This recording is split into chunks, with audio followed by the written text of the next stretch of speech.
सत श्री अकाल। मेरा नाम जतिंदर सिंह खैरा। खबरों के इस बुलेटिन च तुहाडा स्वागत है। निगाह मारदे हां चोड़वीआं खबरां ते। मूसेवाला कतल मामले च गायक मनकीरत औलख नूं मिली क्लीन चिट। भगवंत मान सरकार के निशाने ते राजा वड़िंग विजिलेंस कर सकती है जांच। सिख नौजवान की कुटमार के मामले च आया नवा मोड़ सामने, सच्चाई जान के हो जावोगे हैरान। सैन फ्रांसिस्को अंतर्राष्ट्रीय हवाई अड्डे ते हमले च 3 यात्री जख्मी। राष्ट्रपति बाइडन ने भारतीय अमरीकी अंजलि चतुर्वेदी को मुख अहुदे ते कीता नियुक्त। अमरीकी सैनेट ने बंदूक हिंसा ते रोक लगाउण संबंधी बिल की दित्ती मंजूरी। ते हुण खबरां विस्तार दे नाल।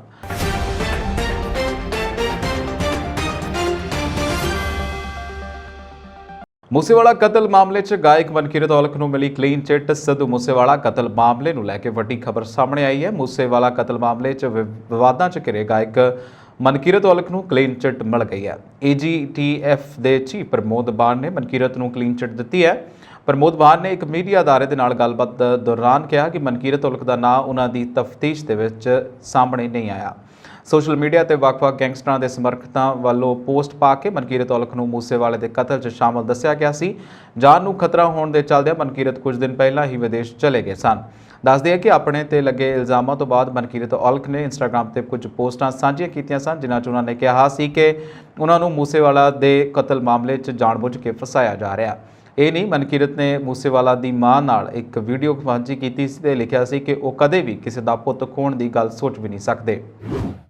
भगवंत मान सरकार वालों भ्रष्टाचार के मामले च कांग्रेस के 2 साबका साथ मंत्रियों साधू सिंह धर्मसोत और संगत सिंह गिलजियां ते मामला दर्ज करने तो बाद हुण कांग्रेस के प्रधान राजा वड़िंग की रडार ते ने।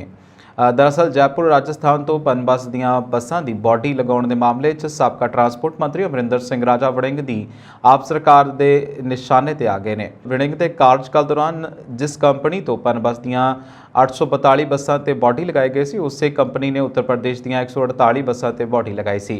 विवाद दरअसल इस गल का है कि उक्त कंपनी ने उत्तर प्रदेश नालों पंजाब तो प्रति बस बॉडी के लगभग 2 लाख रुपए ज़्यादा वसूले ने। इस नाल पंजाब के खजाने में लगभग 16.84 करोड़ रुपए का नुकसान होया। अखबारी रिपोर्टां मुताबक सरकार मामले की विभागी जांच करवाउण जां विजिलेंस मामला सौंपण ते विचार कर रही है। जे सरकार विजिलेंस नूं जांच सौंपदी है तो वड़िंग दे नाल कांग्रेस दीआं मुश्किलां भी वध सकदियां ने, क्योंकि साबका फूड सप्लाई मंत्री भारत भूषण आशू और साबका मंत्री OP सोनी भी विजिलेंस की रटार ते हने।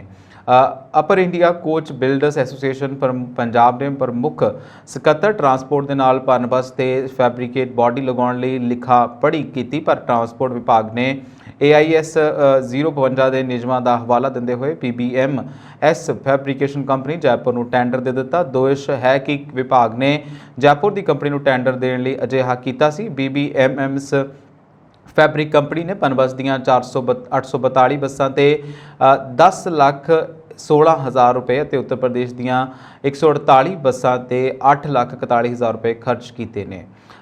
दिलचस्प गल यह है कि कंपनी ने पंजाब तो प्रति बस 2 लाख रुपए तो वध वसूली की है।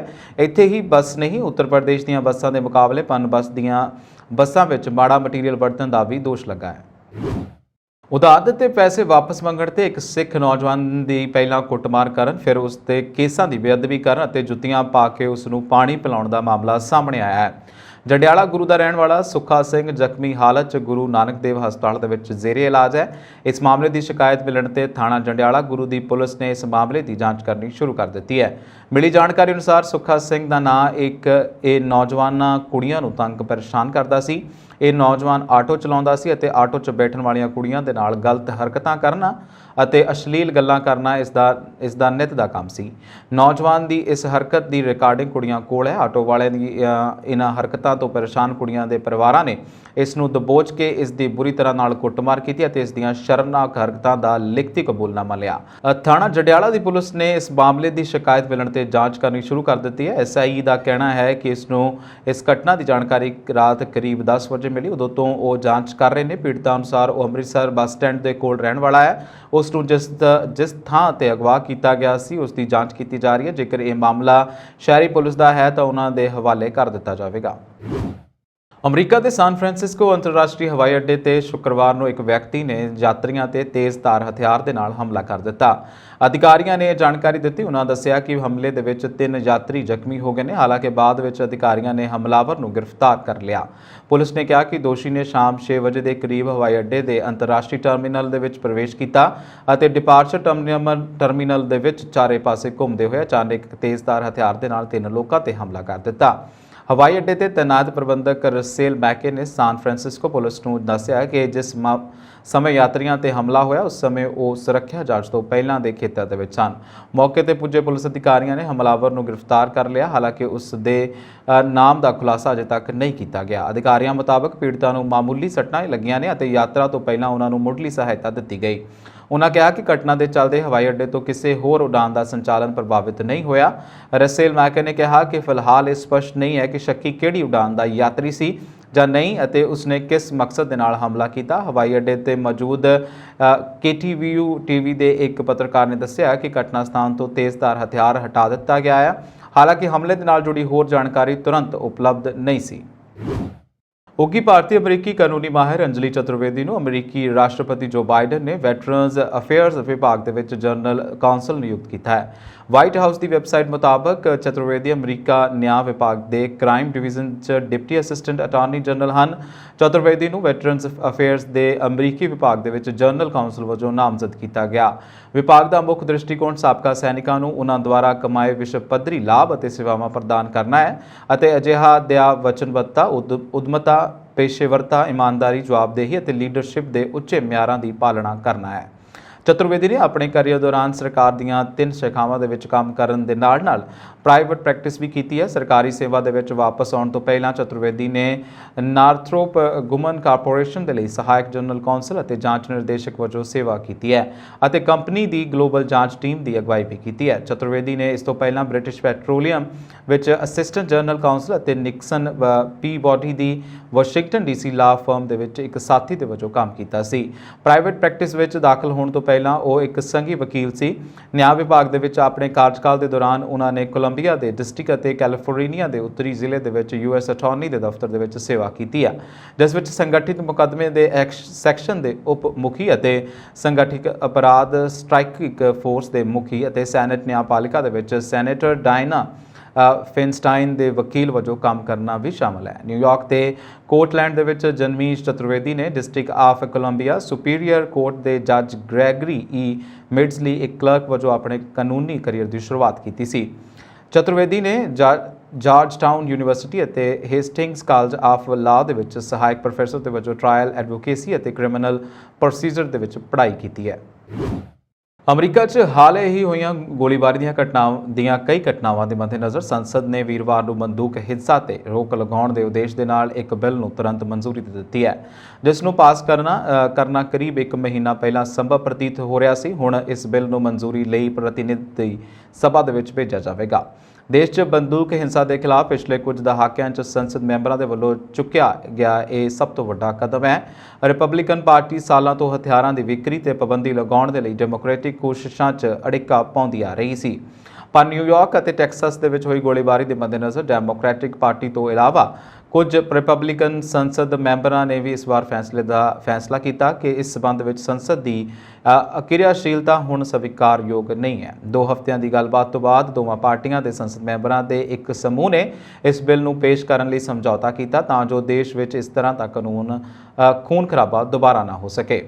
$13 ਅਰਬ ਦਾ ਬਿੱਲ ਘੱਟ ਉਮਰ ਦੇ ਬੰਦੂਕ ਖਰੀਦਦਾਰਾਂ ਦੇ ਪਿਛੋਕੜ ਦੀ ਜਾਂਚ ਨੂੰ ਸਖਤ ਕਰੇਗਾ ਅਤੇ ਰਾਜ ਨੂੰ ਖਤਰਨਾਕ ਸਮਝੇ ਜਾਂਦੇ ਲੋਕਾਂ ਤੋਂ ਹਥਿਆਰ ਵਾਪਸ ਲੈਣ ਦਾ ਅਧਿਕਾਰ ਦੇਵੇਗਾ। ਇਸ ਤੋਂ ਇਲਾਵਾ ਸਕੂਲ ਸੁਰੱਖਿਆ, ਮਾਨਸਿਕ ਸਿਹਤ ਅਤੇ ਹਿੰਸਾ ਦੀ ਰੋਕਥਾਮ ਦੇ ਲਈ ਸਥਾਨਕ ਪ੍ਰੋਗਰਾਮਾਂ ਨੂੰ ਫੰਡ ਮੁਹੱਈਆ ਕਰਾਏ ਜਾਣਗੇ। ਸੈਨੇਟ ਦੇ ਵਿੱਚ ਬਹੁਮਤ ਦੇ ਨੇਤਾ ਚੱਕ ਸ਼ੂਮਰ ਨੇ ਕਿਹਾ ਕਿ ਬੰਦੂਕ ਹਿੰਸਾ ਸਾਡੇ ਦੇਸ਼ ਨੂੰ ਜਿਨ੍ਹਾਂ ਤਰੀਕਿਆਂ ਦੇ ਨਾਲ ਪ੍ਰਭਾਵਿਤ ਕਰਦੀ ਹੈ, ਇਹ ਬਿੱਲ ਉਹਨਾਂ ਸਭ ਦਾ ਹੱਲ ਨਹੀਂ ਹੈ, ਪਰ ਇਹ ਸਹੀ ਦਿਸ਼ਾ ਦੇ ਵਿੱਚ ਚੁੱਕਿਆ ਬਹੁਤ ਵੱਡਾ ਕਦਮ ਹੈ। ਬੰਦੂਕ ਤੋਂ ਸੁਰੱਖਿਆ ਸੰਬੰਧੀ ਇਹ ਬਿੱਲ ਪਾਸ ਕਰਨਾ ਅਸਲ ਦੇ ਵਿੱਚ ਮਹੱਤਵਪੂਰਨ ਹੈ ਅਤੇ ਇਸ ਨਾਲ ਲੋਕਾਂ ਦੀ ਜਾਨ ਬਚੇਗੀ। ਇਸ ਬਿੱਲ ਨੂੰ ਸੈਨੇਟ ਦੇ ਵਿੱਚ 33 ਦੇ ਮੁਕਾਬਲੇ 65 ਵੋਟਾਂ ਦੇ ਨਾਲ ਪਾਸ ਕੀਤਾ ਗਿਆ। ਬਿੱਲ ਨੂੰ ਪਾਸ ਕਰਨ ਦੇ ਲਈ 60 ਵੋਟਾਂ ਦੀ ਲੋੜ ਸੀ।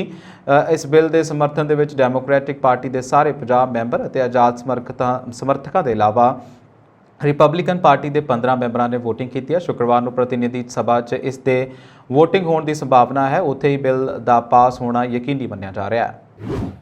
ਅਮਰੀਕੀ ਸੁਪਰੀਮ ਕੋਰਟ ਨੇ ਵੀਰਵਾਰ ਨੂੰ ਨਿਊਯਾਰਕ ਦੇ ਇੱਕ ਪ੍ਰਤੀਬੰਧਕ ਕਾਨੂੰਨ ਨੂੰ ਰੱਦ ਕਰ ਦਿੱਤਾ ਹੈ, ਜੋ ਹਥਿਆਰ ਸੰਬੰਧੀ ਅਧਿਕਾਰਾਂ ਦੇ ਲਿਹਾਜ਼ ਨਾਲ ਵੱਡੀ ਵਿਵਸਥਾ ਹੈ।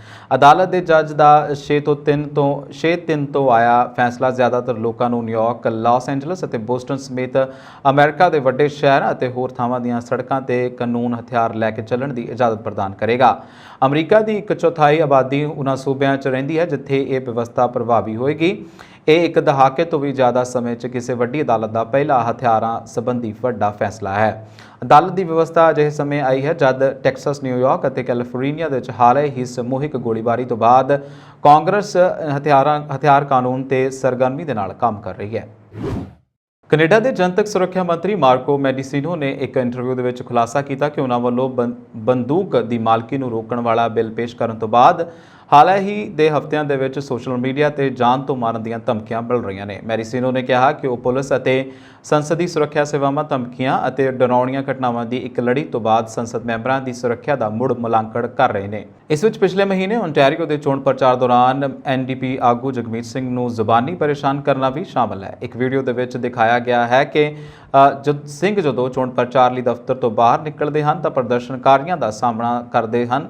ਸਿੰਘ ਨੂੰ ਇੱਕ ਵਾਹਨ ਦੇ ਅੰਦਰ ਦਾਖਲ ਹੁੰਦੇ ਹੀ ਉਹਨਾਂ ਤੇ ਅਪਸ਼ਬਦ ਬੋਲਦੇ ਨੇ ਅਤੇ ਉਹਨਾਂ ਨੂੰ ਦੇਸ਼ ਦਰੋਹੀ ਤੱਕ ਕਿਹਾ ਜਾਂਦਾ ਹੈ। ਸਿੰਘ ਨੇ ਕਿਹਾ ਕਿ ਪੀਟਰਬੋਰੋ ਓਨਟਾਰੀਓ ਦਾ ਤਜਰਬਾ ਉਸ ਦੇ ਸਿਆਸੀ ਕੈਰੀਅਰ ਦੇ ਵਿੱਚ ਹਮਲਾਵਰ ਵਿਵਹਾਰ ਦੀਆਂ ਸਭ ਤੋਂ ਖਰਾਬ ਘਟਨਾਵਾਂ ਦੇ ਵਿੱਚੋਂ ਇੱਕ ਸੀ। ਸੰਸਦ ਮੈਂਬਰਾਂ ਦੇ ਲਈ ਸੁਰੱਖਿਆ ਨੂੰ ਵਧਾਉਣ ਦੇ ਲਈ ਕੀਤੇ ਜਾ ਰਹੇ ਉਪਾਵਾਂ ਦੇ ਵਿੱਚ ਪੈਨਿਕ ਬਟਨ ਜਾਂ ਮੋਬਾਈਲ ਡਿਊਰੇਸ ਅਲਾਰਮ ਸ਼ਾਮਲ ਹਨ। ਮਤਲਬ ਜਦੋਂ ਉਹ ਕਿਸੇ ਵੀ ਖਤਰੇ ਦਾ ਸਾਹਮਣਾ ਕਰ ਰਹੇ ਨੇ ਤਾਂ ਤੁਰੰਤ ਪ੍ਰਕਿਰਿਆ ਲਈ ਸੰਸਦੀ ਸੁਰੱਖਿਆ ਸੇਵਾਵਾਂ ਜਾਂ ਸਥਾਨਕ ਪੁਲਿਸ ਨੂੰ ਤੁਰੰਤ ਸੁਚੇਤ ਕਰਨ ਦੇ ਲਈ ਆਲੇ ਦੁਆਲੇ ਲੈ ਜਾ ਸਕਦੇ ਨੇ। ਸਰਜੈਂਟ ਐਂਡ ਆਰਮਸ ਨੇ ਨਵੇਂ ਸੁਰੱਖਿਆ ਉਪਾਵਾਂ ਬਾਰੇ ਬਿਲਕੁਲ MPs ਨੂੰ ਇੱਕ ਪੇਸ਼ਕਾਰੀ ਵਿੱਚ ਜ਼ੋਰਦਾਰ ਸਿਫਾਰਿਸ਼ ਕੀਤੀ ਕਿ ਉਹਨਾਂ ਨੂੰ ਪੈਨਿਕ ਬਟਨ ਨੂੰ ਹਰ ਵੇਲੇ ਆਪਣੇ ਕੋਲ ਰੱਖਣਾ ਚਾਹੀਦਾ ਹੈ। ਪੇਸ਼ਕਾਰੀ ਦੇ ਵਿੱਚ ਕਿਹਾ ਗਿਆ ਸੀ ਕਿ ਡਿਵਾਈਸ ਨੂੰ ਕੈਨੇਡਾ ਭਰ ਦੇ ਵਿੱਚ ਵਰਤਿਆ ਜਾ ਸਕਦਾ ਹੈ, ਉਹਨਾਂ ਦੇ ਹਲਕਿਆਂ ਦੇ ਵਿੱਚ ਵੀ ਵਰਤਿਆ ਜਾ ਸਕਦਾ ਹੈ। ਹਾਊਸ ਆਫ ਕਾਮਨਸ ਦੀ ਸੁਰੱਖਿਆ ਦੇ ਇੰਚਾਰਜ ਸਰਜੈਂਟ ਐਂਡ ਆਮ ਸੰਸਦ ਮੈਂਬਰਾਂ ਅਤੇ ਸਟਾਫ ਨੂੰ ਸੰਭਾਵਿਕ ਹਿੰਸਾ ਸਥਿਤੀਆਂ ਨੂੰ ਘੱਟ ਕਰਨ ਦੇ ਤਰੀਕੇ ਬਾਰੇ ਸਿਖਲਾਈ ਦੀ ਪੇਸ਼ਕਸ਼ ਕਰ ਰਿਹਾ ਹੈ। ਸੁਰੱਖਿਆ ਮੁਲਾਂਕਣ ਸੰਸਦ ਮੈਂਬਰ ਨੂੰ ਕਈ ਧਮਕੀਆਂ ਅਤੇ ਪਿਛਲੇ ਸਾਲ ਦੀਆਂ ਘਟਨਾਵਾਂ ਤੋਂ ਬਾਅਦ ਕੀਤਾ ਗਿਆ। ਇੱਕ ਚੋਣ ਪ੍ਰਚਾਰ ਸਮਾਗਮ ਦੇ ਵਿੱਚ ਇੱਕ ਸਿਆਸੀ ਰੈਲੀ ਦੇ ਬਾਹਰ ਲਿਬਰਲ ਲੀਡਰ ਜਸਟਿਨ ਟਰੂਡੋ ਤੇ ਹਮਲਾ ਕੀਤਾ ਗਿਆ ਸੀ। ਮੈਡੀਸੀਨੋ ਦਾ ਕਹਿਣਾ ਹੈ ਕਿ ਪਿਛਲੇ ਮਹੀਨੇ ਸੰਸਦ ਦੇ ਵਿੱਚ ਬੰਦੂਕ ਹਿੰਸਾ ਨੂੰ ਰੋਕਣ ਦੇ ਲਈ ਬੰਦੂਕ ਨਿਯੰਤਰਣ ਸੰਬੰਧੀ ਇੱਕ ਬਿੱਲ ਪੇਸ਼ ਕਰਨ ਤੋਂ ਬਾਅਦ ਉਸ ਨੂੰ ਇੰਸਟਾਗ੍ਰਾਮ ਤੇ ਜਾਨੋਂ ਮਾਰਨ ਦੀਆਂ ਕਈ ਧਮਕੀਆਂ ਮਿਲੀਆਂ ਨੇ। NDA ਉਮੀਦਵਾਰ ਦ੍ਰੋਪਦੀ ਮਰਮੂ ਨੇ ਰਾਸ਼ਟਰਪਤੀ ਚੋਣ ਦੇ ਲਈ ਨਾਮਜ਼ਦਗੀ ਪੱਤਰ ਦਾਖਲ ਕਰ ਦਿੱਤੇ ਨੇ। ਪ੍ਰਧਾਨ ਮੰਤਰੀ ਨਰਿੰਦਰ ਮੋਦੀ ਨੇ ਚੋਣ ਅਧਿਕਾਰੀ PC ਮੋਦੀ ਨੂੰ ਮਰਮੂ ਦੇ ਨਾਮਜ਼ਦਗੀ ਪੱਤਰ ਸੌਂਪੇ। ਇਸ ਮੌਕੇ ਭਾਜਪਾ ਦੇ ਸੀਨੀਅਰ ਆਗੂ ਅਮਿਤ ਸ਼ਾਹ, ਰਾਜਨਾਥ ਸਿੰਘ, JP ਨੱਡਾ, ਕਈ ਰਾਜਾਂ ਦੇ ਮੁੱਖ ਮੰਤਰੀ ਅਤੇ ਸਹਿਯੋਗੀ ਪਾਰਟੀਆਂ ਦੇ ਨੇਤਾ ਮੌਜੂਦ ਸਨ। ਇਸ ਦੌਰਾਨ ਦ੍ਰੋਪਦੀ ਮਰਮੂ ਨੇ ਕਾਗਜ਼ ਦਾਖਲ ਕਰਨ ਤੋਂ ਬਾਅਦ ਕਾਂਗਰਸ ਨੇਤਾ ਸੋਨੀਆ ਗਾਂਧੀ, NCP ਦੇ ਸ਼ਰਦ ਪਵਾਰ ਤੇ TMC ਦੀ ਮਮਤਾ ਬੈਨਰਜੀ ਨੂੰ ਉਹਨਾਂ ਦੀ ਉਮੀਦਵਾਰੀ ਦਾ ਸਮਰਥਨ ਕਰਨ ਦੀ ਅਪੀਲ ਕੀਤੀ ਹੈ। ਆਪ ਸਰਕਾਰ ਦਾ ਪਲੇਠਾ ਬਜਟ ਸੈਸ਼ਨ 24 ਜੂਨ ਤੋਂ ਸ਼ੁਰੂ ਹੋ ਰਿਹਾ ਹੈ, ਯਾਨੀ ਕਿ ਅੱਜ ਤੋਂ ਸ਼ੁਰੂ ਹੋ ਰਿਹਾ ਹੈ। 16ਵੀਂ ਵਿਧਾਨ ਸਭਾ ਦਾ ਇਹ ਬਜਟ 24 ਜੂਨ ਤੋਂ 30 ਜੂਨ ਤੱਕ ਚੱਲੇਗਾ ਅਤੇ 27 ਜੂਨ ਨੂੰ ਵਿੱਤ ਮੰਤਰੀ ਹਰਪਾਲ ਸਿੰਘ ਚੀਮਾ ਵਿੱਤ ਵਰ੍ਹੇ 2022-23 ਦਾ ਬਜਟ ਪੇਸ਼ ਕਰਨਗੇ। ਪ੍ਰਾਪਤ ਜਾਣਕਾਰੀ ਅਨੁਸਾਰ ਇਸ ਵਾਰ ਬਜਟ ਸੈਸ਼ਨ ਸਿੱਧਾ ਪ੍ਰਸਾਰਣ ਕੀਤਾ ਜਾ ਰਿਹਾ ਹੈ, ਜਿਸ ਨੂੰ ਲੋਕ ਘਰਾਂ 'ਚ ਬੈਠ ਕੇ ਦੇਖ ਸਕਣਗੇ। ਪੰਜਾਬੀਆਂ ਦੀ ਨਜ਼ਰ ਆਪ ਸਰਕਾਰ ਦੇ ਬਜਟ ਤੇ ਰਹੇਗੀ ਕਿਉਂਕਿ ਚੋਣ ਦੇ ਵਿੱਚ ਆਮ ਆਦਮੀ ਪਾਰਟੀ ਨੇ ਕਈ ਗਰੰਟੀਆਂ ਦਿੱਤੀਆਂ ਸਨ। ਵੇਰਵਿਆਂ ਅਨੁਸਾਰ ਬਜਟ ਇਸ ਵਾਰ ਸਿੱਖਿਆ ਅਤੇ ਸਿਹਤ ਤੇ ਕੇਂਦਰਿਤ ਰਹਿਣ ਦੀ ਸੰਭਾਵਨਾ ਹੈ। ਪੰਜਾਬ ਸਿਰ ਚੜੇ ਕਰਜ਼ੇ ਦੀ ਪੰਡ ਨੂੰ ਵੀ ਨਵੀਂ ਸਰਕਾਰ ਕਿਵੇਂ ਨਜਿੱਠੇਗੀ, ਇਸ ਦਾ ਝਲਕਾਰਾ ਵੀ ਬਜਟ 'ਚੋਂ ਮਿਲੇਗਾ। ਵਿਰੋਧੀ ਧਿਰ ਕਾਂਗਰਸ ਵੱਲੋਂ ਸੈਸ਼ਨ ਦੌਰਾਨ ਸੂਬੇ ਵਿਚਲੀ ਅਮਨ ਕਾਨੂੰਨ ਸਥਿਤੀ ਨੂੰ ਲੈ ਕੇ ਹੰਗਾਮਾ ਕੀਤੇ ਜਾਣ ਦੀ ਸੰਭਾਵਨਾ ਹੈ। ਵੱਡੇ ਸਿਆਸੀ ਆਗੂ ਪ੍ਰਕਾਸ਼ ਸਿੰਘ ਬਾਦਲ, ਬਿਕਰਮਜੀਤ ਸਿੰਘ ਮਜੀਠੀਆ, ਨਵਜੋਤ ਸਿੰਘ ਸਿੱਧੂ, ਕੈਪਟਨ ਅਮਰਿੰਦਰ ਸਿੰਘ, ਚਰਨਜੀਤ ਸਿੰਘ ਚੰਨੀ ਆਦਿ ਦੀ ਸੈਸ਼ਨ ਵਿੱਚ ਗੈਰ ਹਾਜ਼ਰੀ ਰੜਕੇਗੀ। ਸੈਸ਼ਨ ਦੌਰਾਨ ਰਵਾਇਤੀ ਸਿਆਸੀ ਭੇੜ ਐਤਕੀ ਗਾਇਬ ਰਹੇਗਾ। ਸ਼੍ਰੋਮਣੀ ਅਕਾਲੀ ਦਲ ਦੇ 3 ਵਿਧਾਇਕ ਹੀ ਸੈਸ਼ਨ 'ਚ ਹਾਜ਼ਰੀ ਭਰਨਗੇ। ਆਪ ਸਰਕਾਰ ਦੇ ਨਵੇਂ ਵਜ਼ੀਰਾਂ ਦੇ ਲਈ ਬਜਟ ਸੈਸ਼ਨ ਪਰਖ ਵਾਲਾ ਹੋਵੇਗਾ ਕਿਉਂਕਿ ਵਿਰੋਧੀ ਧਿਰ 'ਚ ਸਿਆਸਤ ਦੇ ਪੁਰਾਣੇ ਖਿਡਾਰੀ ਮੌਜੂਦ ਹੋਣਗੇ। ਬਜਟ ਸੈਸ਼ਨ ਦੇ ਪਹਿਲੇ ਦਿਨ 24 ਜੂਨ यानी ਅੱਜ ਨੂੰ ਸੈਸ਼ਨ 11 ਵਜੇ ਸ਼ੁਰੂ ਹੋਇਆ ਅਤੇ ਇਸ ਮੌਕੇ ਵਿਛੜੀਆਂ ਸ਼ਖਸੀਅਤਾਂ ਨੂੰ ਸ਼ਰਧਾਂਜਲੀ ਭੇਟ ਕੀਤੀ ਗਈ। ਮੁੱਖ ਮੰਤਰੀ ਭਗਵੰਤ ਮਾਨ ਵੀ ਇਸ ਮੌਕੇ ਮੌਜੂਦ ਰਹੇ। ਸਦਨ ਵਿੱਚ 11 ਸ਼ਖਸੀਅਤਾਂ ਨੂੰ ਸ਼ਰਧਾਂਜਲੀ ਦਿੱਤੀ ਗਈ। ਗਾਇਕ ਸਿੱਧੂ ਮੂਸੇਵਾਲੇ ਨੂੰ ਵੀ ਸਦਨ ਦੇ ਵੱਲੋਂ ਸ਼ਰਧਾਂਜਲੀ ਭੇਟ ਕੀਤੀ ਗਈ ਹੈ।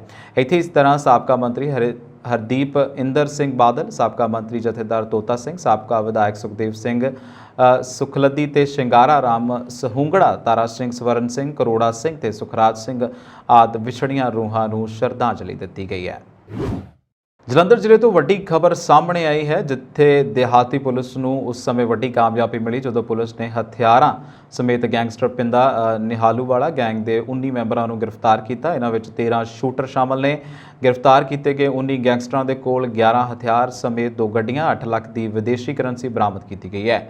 ਇੱਥੇ ਦੱਸਣਯੋਗ ਹੈ ਕਿ ਕਤਲ ਵਰਗੀਆਂ ਵੱਡੀਆਂ ਵਾਰਦਾਤਾਂ ਕਰਕੇ ਕੁਝ ਹੀ ਸਮੇਂ ਅੰਦਰ ਅਪਰਾਧ ਦੀ ਦੁਨੀਆ 'ਚ ਸ਼ਾਮਲ ਹੋਏ ਪਲਵਿੰਦਰ ਸਿੰਘ ਸੰਧੂ ਉਰਫ ਪਿੰਦਾ ਨਿਹਾਲੂਵਾਲਾ ਹੀ ਉਹ ਨੌਜਵਾਨ ਸੀ ਜਿਸ ਨੇ 27 ਨਵੰਬਰ 2016 ਨੂੰ ਪੰਜਾਬ ਦੀ ਹਾਈ ਪ੍ਰੋਫਾਈਲ ਨਾਭਾ ਜੇਲ੍ਹ ਦੇ ਵਿੱਚੋਂ ਦਿਨ ਦਿਹਾੜੇ ਗੋਲੀਆਂ ਚਲਾ ਕੇ ਪੰਜਾਬ ਦੇ ਸਭ ਤੋਂ ਵੱਧ ਖਤਰਨਾਕ ਗੈਂਗਸਟਰਾਂ ਅਤੇ ਅੱਤਵਾਦੀਆਂ ਨੂੰ ਭਜਾਇਆ ਸੀ। ਪੁਲਿਸ ਵੱਲੋਂ ਇਸ ਕਾਂਡ ਦੇ ਮਾਸਟਰਮਾਈਂਡ ਦੱਸੇ ਜਾਂਦੇ ਪਿੰਦਾ ਦਾ ਪਿੰਡ ਨਿਹਾਲੂਵਾਲਾ, ਤਹਿਸੀਲ ਸ਼ਾਹਕੋਟ, ਜ਼ਿਲ੍ਹਾ ਜਲੰਧਰ ਹੁਣ ਫਿਰ ਚਰਚਾ ਦੇ ਵਿੱਚ ਹੈ।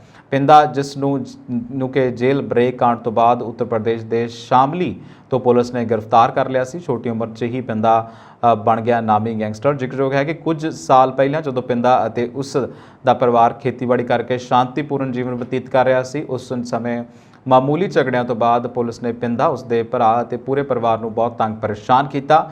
ਪੁਲਿਸ ਨੇ ਪਿੰਦੇ ਤੇ ਕਈ ਤਰ੍ਹਾਂ ਦੇ ਦੋਸ਼ ਲਗਾਏ। ਪੁਲਿਸ ਦੀ ਧੱਕੇਸ਼ਾਹੀ ਕਾਰਨ ਉਹਨਾਂ ਦੇ ਪੂਰੇ ਪਰਿਵਾਰ ਨੂੰ ਘਰੋਂ ਬੇਘਰ ਹੋਣਾ ਪਿਆ। ਉਹਨਾਂ ਦੀਆਂ ਫਸਲਾਂ ਖਰਾਬ ਹੋ ਗਈਆਂ ਤੇ ਪਸ਼ੂ ਭੁੱਖੇ ਪਿਆਸੇ ਮਰ ਗਏ।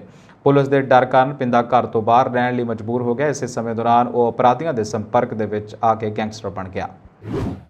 ਕਾਬੁਲ ਦੇ ਗੁਰਦੁਆਰੇ ਕਰਤੇ ਪ੍ਰਵਾਨ ਉਤੇ ਸ਼ਨੀਚਰਵਾਰ ਹੋਏ ਹਮਲੇ ਤੋਂ ਬਾਅਦ ਅੱਜ ਭਾਰਤ ਸਰਕਾਰ ਨੇ ਅਫਗਾਨ ਸਿੱਖਾਂ ਤੇ ਹਿੰਦੂਆਂ ਲਈ 100 ਈ ਵੀਜ਼ਾ ਜਾਰੀ ਕੀਤੇ ਨੇ।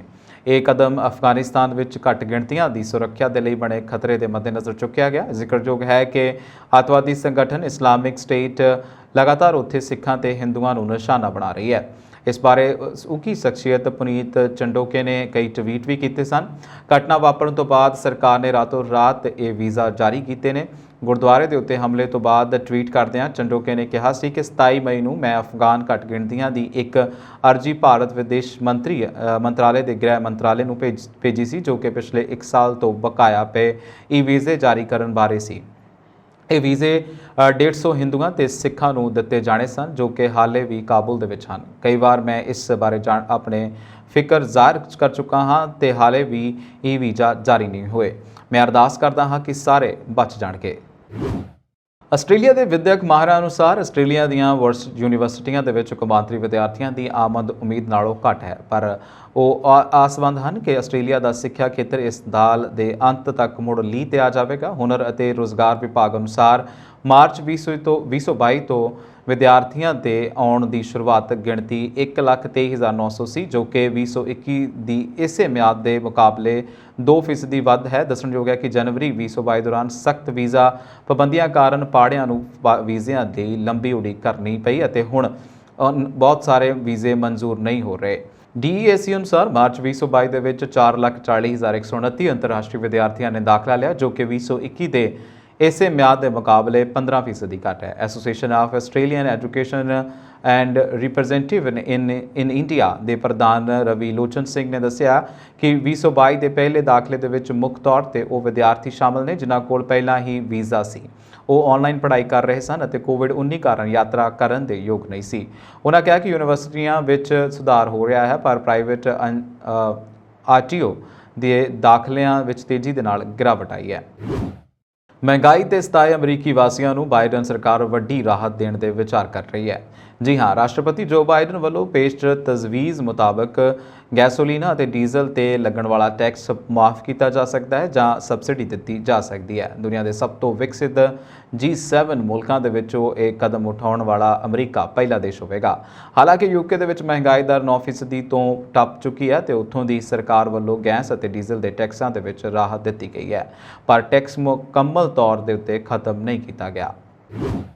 ਕੈਲਗਰੀ ਤੋਂ ਨੇੜਲੇ ਸ਼ਹਿਰ ਏਅਰਡਰੀ ਵਿਖੇ RCPM ਦੀ ਪੁਲਿਸ ਨੇ $1,50,000 ਦੇ ਚੋਰੀ ਹੋਏ ਸਮਾਨ ਨੂੰ ਜ਼ਬਤ ਕਰਨ ਤੋਂ ਬਾਅਦ ਪੰਜਾਬੀ ਮੂਲ ਦੇ 5 ਵਿਅਕਤੀਆਂ ਸਮੇਤ 6 ਵਿਅਕਤੀ ਗ੍ਰਿਫਤਾਰ ਕੀਤੇ ਨੇ।